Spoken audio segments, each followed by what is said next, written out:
লক্ষ্মীর ভান্ডার প্রকল্পে এপ্রিল মাসে অনেকের ব্যাংক অ্যাকাউন্টে ৩,০০০ টাকা করে ঢুকতে চলেছে এবার।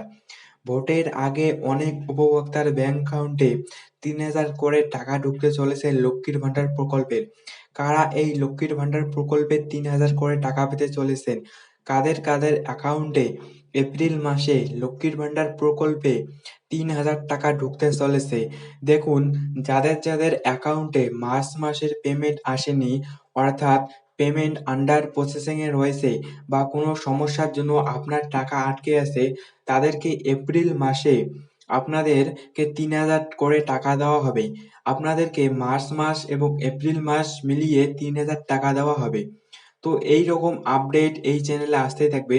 তো এইরকম আপডেট পাওয়ার জন্য চ্যানেলটিকে সাবস্ক্রাইব করে রাখবেন এবং ভিডিওটি যদি ভালো লেগে থাকে তাহলে একটি লাইক করবেন। আপনাদের সাথে দেখা হচ্ছে পরবর্তী কোনো ভিডিওতে।